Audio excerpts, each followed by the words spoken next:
Hello po sa inyong lahat mga ka-crypto. Ako po si Pinoy Crypto Trader at sa video na ito ay atin pong pag-uusapan ang madalas na tanong tungkol dito kay Pi Network. Yan, marami na rin akong nababasa na comment yan dito sa aking channel na ito tungkol sa issue na ito kay Pi Network. Kung saan ay hindi daw po nila matransfer yung kanilang nakalak na Pi coins papunta sa mainnet or hindi po nila ma-migrate. At dahil daw po yan sa transaction fee na 0.01 na kailangan pong bayaran.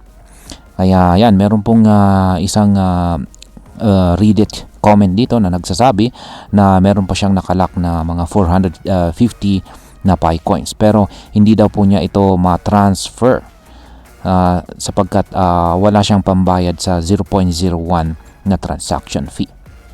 Kaya yan po ang siyang ating pag-uusapan sa video na ito.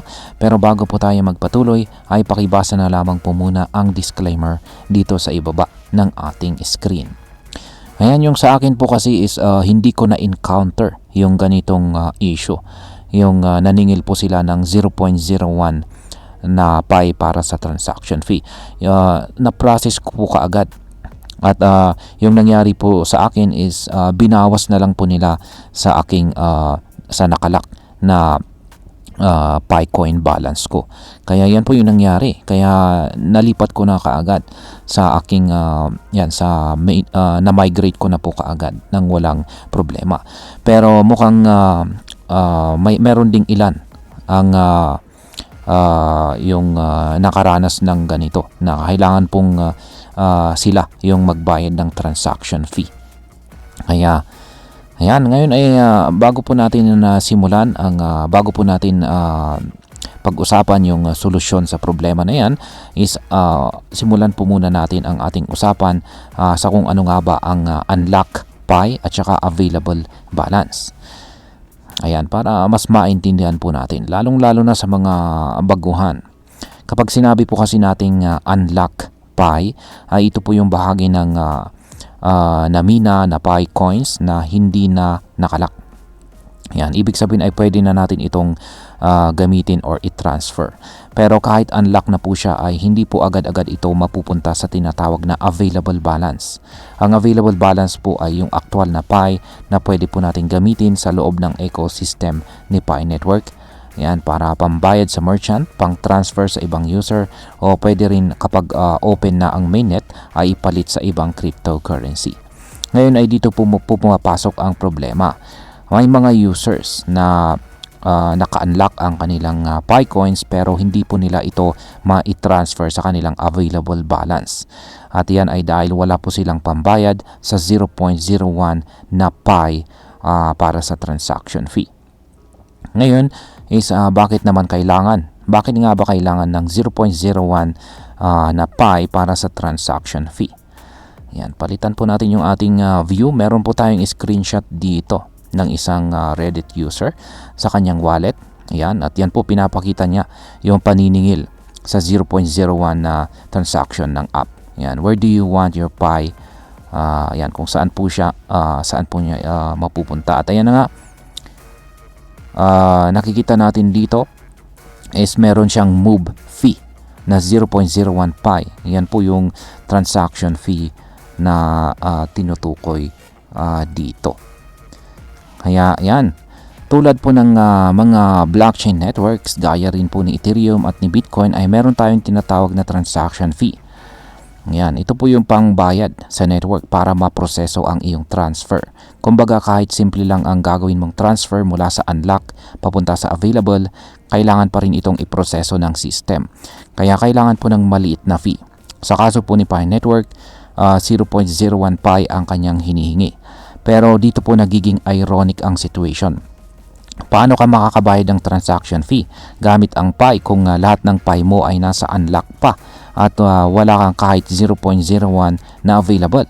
Parang sinasabi ng system na magbayad ka ng Pi para mailipat ang Pi mo. Wala ka pang access sa kahit isang piraso ng Pi. Ngayon, isunod po na katanungan natin dito is bakit hindi pwedeng gamitin ang unlock Pi para bayaran ang transaction fee. Yan, ito po ang tanong ng karamihan. Kung unlock na si Pi, bakit hindi siya pwedeng gamitin pangbayad mismo? Yan, at gaya nga na aking sinabi kanina is ganyan naman po talaga yung nangyari sa akin. Kinaltas po sa na-unlock na Pi ko yung transaction fee. Pero hindi ko lang alam sapagkat meron pong marami pong nagsasabi na sa kanila is sinisingil yung 0.01 na transaction fee. Yan, siguro ay meron lang talagang maswerte na talagang pinahintulutan na yung transaction fee ay maikakaltas sa unlock na Picoin nila. Yan, ang sagot po dito ay may kinalaman po kasi ang sagot po sa katanungan natin kung bakit hindi pwedeng gamitin ang mga unlock Pi ay may kinalaman po ito sa internal process ng Pi Network. Sa ngayon ay meron pong tinatawag na separation of balances sa kanilang wallet system. Kapag hindi pa na-transfer mula sa unlock papuntang available, hindi pa rin ito totally usable sa system. Ang gusto po ng Pi Network ay siguruhing lahat ng galaw ng token ay documented at saka ligtas. Kaya nilagyan po nila ng step by step na process from lock to unlock available. Ayan. At bawat hakbang ay may verification at saka processing fee para maiwasan po ang spam transactions at saka boot. Kung papayagan po nilang gamitin ang unlock Pi bilang fee, baka magkaroon po ng loophole o maabuso ito ng ibang mga users. Yan, ano naman ang epekto nito para sa atin bilang mga Pi users? Yan, malaki po ang epekto nito lalo na po sa mga small holders ng Pi. Isipin mo na lang, kapag nakapagmina ka po ng halos 500 na Pi, excited ka na sanang gamitin ito pero hindi mo magalaw kahit isa dahil kulang ka ng 0.01 na Pi. Marami po sa mga kababayan natin ang nagtataka at naiinis. Yung iba ay tingin nila dito ay design flaw kasi dapat may paraan ang network para hayaan kang gamitin ang kahit maliit na bahagi ng unlock Pi bilang pambayad sa sarili mong transaction. Yung iba naman ay nagsasabi na baka intentional ito ng Pi Network para hikayatin ang users na makipag-engage sa community, mag-refer ng users at mag-participate sa apps sa loob ng ecosystem para kumita ng Pi. Ngayon is pag-usapan na po natin ang mga solusyon dito. Ayan, yung mga solusyon.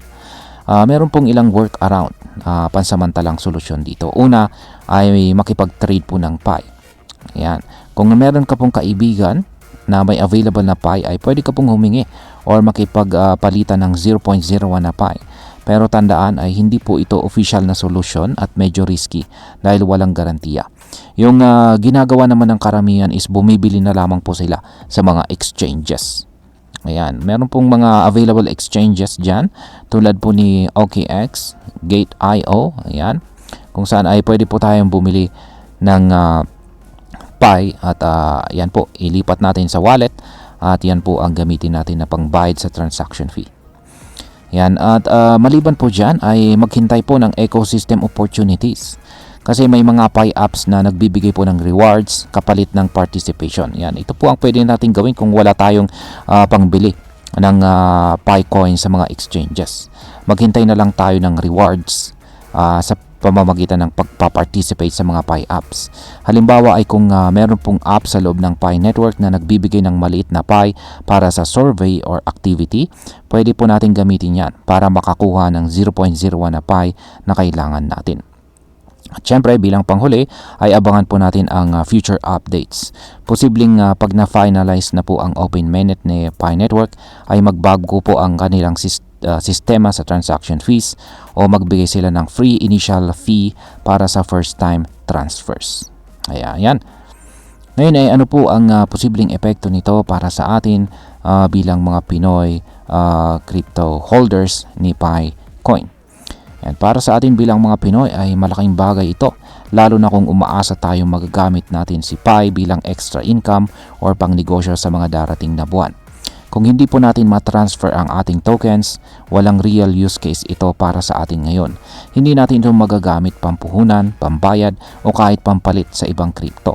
Dahil marami pong Pi users dito sa Pilipinas, ang ganitong klase ng technical limitation ay parang hadlang sa pagbuo ng active crypto community sa bansa. Possible ring mawalan ng gana ang ibang users na patuloy na patuloy po sa pagmimina araw-araw. Yan, bilang panghuli ay ang masasabi ko po tungkol dito ay para sa akin ay malaking oversight po ito sa Pi Network. Oo, naiintindihan ko ang pangangailangan sa security at structure. Pero kung ang mismong mga user ay hindi makagalaw sa hindi po nila magalaw ang kanilang sariling assets dahil lang sa sobrang liit na fee, dapat talaga ay i-review ng core team. Mas maganda kung gumawa po sila ng paraan tulad po ng free transaction fee sa unang transfer o kaya ay automatic deduction fee mula mismo sa Unlock Pi. Hindi po pwedeng pabayaan na lang ang users na may halos 500 Pi pero hindi magalaw dahil lang sa 0.01 na transaction fee. Sa buwan, ang Pi Network ay nasa crucial na yugto ng kanyang development. Marami po ang na-excite pero marami rin ang nabibigo.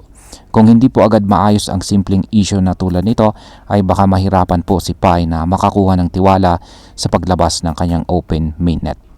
Kaya kung isa ka po sa mga nahihirapan ngayon, ay tandaan mong hindi ikaw lang. Sama-sama po tayong umaasa na sa mga susunod na buwan ay marinig tayo ng Pi Core Team. At hanggang dito na lamang po tayo sa video na ito mga ka-crypto. Marami pong salamat sa panonood. Ingat po tayo lagi at God bless po sa ating lahat.